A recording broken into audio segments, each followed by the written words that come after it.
مجھے میرے احساس نے مار دیا تھا۔ یہ کیا بات ہوئی کہ زندگی کی کوئی خوشی میرے پاس نہیں تھی۔ پریشان ہو کر رہ گیا تھا۔ دولت تو بہت دور کی بات ہے، کوئی گیسو، کسی کے آنچل کا سہارا بھی نہیں تھا۔ اس نا امیدی کی کیفیت میں اپنے ایک جاننے والے عطر بھائی سے ملاقات ہو گئی۔ وہ ایسے آدمی تھے جن کو میں نے ہمیشہ خوشی دیکھا تھا۔ میں نے جب ان سے ان کی ہر دم خوشی کا راز پوچھا تو انہوں نے جواب دیا جو بہت آسان تھا۔ میاں ایک شعر سن لو، اسی میں راز چھپا ہوا ہے، چلیں سنا دیں، میں نے بے دلی سے کہا۔ خوشی کی جستجو دراصل غم ہے، خوشی کو چھوڑ دے غم بھی نہ ہوگا۔ انہوں نے شعر سنا دیا۔ شعر واقعی بہت اچھا تھا اور ایک فارمولہ بتا دیا گیا تھا، اس پر عمل کر جاؤ تو ٹھیک ہو جائے گا۔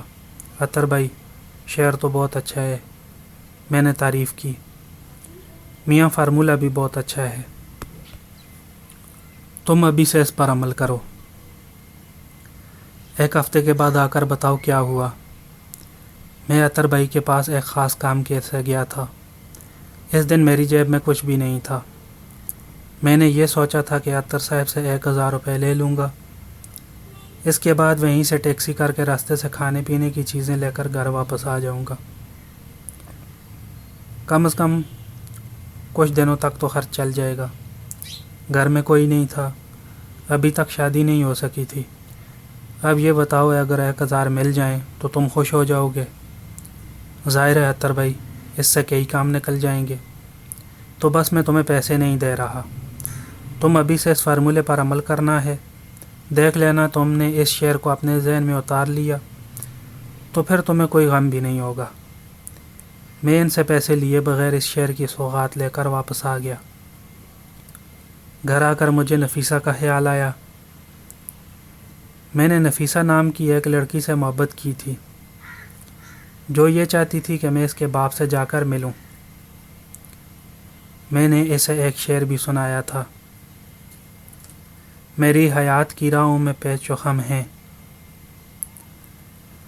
بہت میں خوب سوچ لے پہلے جو میرے ساتھ چلے۔ نفیسہ کے باپ سے ملاقات کو میں ابھی تک ٹال رہا تھا، لیکن اب ان سے ملنا ضروری ہو گیا تھا۔ وہ ایک اعلیٰ سرکاری افسر تھے، ان کے ذریعے کوئی جاب بھی ہو سکتی تھی۔ میں نے نفیسہ کو فون کر کے کہا، میرا خیال ہے میں تمہارے ابو سے جا کر مل ہی لوں۔ ہاں ہاں چلے جاؤ، اس نے کہا۔ میں نے ابو سے بات کی ہوئی ہے، بس ان کو تمہارے آنے کا انتظار ہے، وہ تمہارا انتظار ہی کر رہے ہیں، تم ان سے جا کر مل لو۔ نفیسہ کے والد ایک اعلیٰ سرکاری عہدیدار تھے، بہت دھاک تھی ان کی، ان کے پاس جاتے ہوئے جھجک ہو رہی تھی، لیکن نفیسہ نے مجبور کر کے مجھے ان کے دفتر بھیج دیا۔ میں نے اپنے ابو سے میرے بارے میں بات کر رکھی تھی۔ میں دوسرے دن بہترین ڈریسنگ کر کے ان کے پاس پہنچ گیا۔ وہ اپنی پوری شان کے ساتھ اپنے کمرے میں ہی تھے۔ آؤ صاحبزادے آؤ، نفیسہ نے مجھے تمہارے بارے میں بتا دیا تھا۔ جی جناب، میں اس سے زیادہ کیا کہہ سکتا تھا، بیٹھ جاؤ۔ انہوں نے میرے سامنے والی کرسی کی طرف اشارہ کیا۔ میں مؤدب ہو کر سامنے بیٹھ گیا۔ زندگی میں پہلی بار ایسا انٹرویو دے رہا تھا۔ تم خدا نخواستہ میری بیٹی سے عشق تو نہیں کرنے لگے ہو؟ انہوں نے ایک ایسا سوال کیا کہ میں چکرا کر رہ گیا۔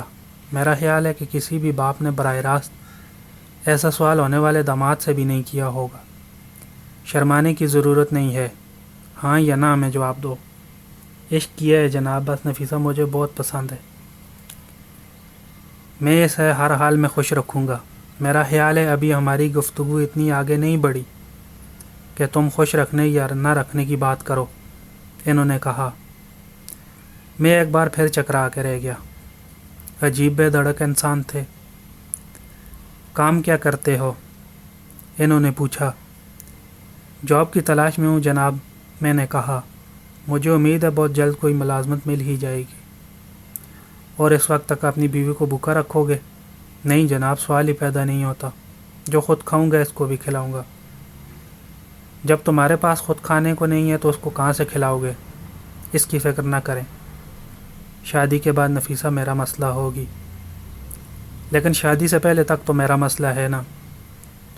اور میرا یہ مسئلہ یہ ہے کہ میں تم جیسے ناکارہ انسان سے اپنی بیٹی کی شادی نہیں کر سکتا۔ میرے سینے پر چھریاں ہی چل کر رہ گئیں۔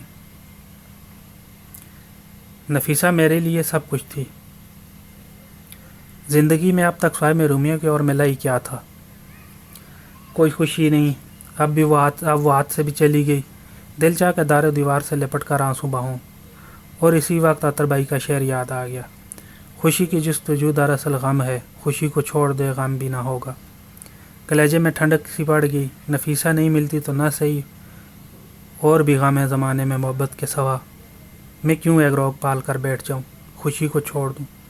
اور میں نے خوشی کو چھوڑ دیا۔ میں نے نفیسہ کو فون کر کے مطلع کر دیا تھا کہ میں زندگی کی راہ میں اس کا ہم سفر نہیں بن سکوں گا۔ وہ کچھ دیر کی بک بک کے بعد خاموش ہو گئی۔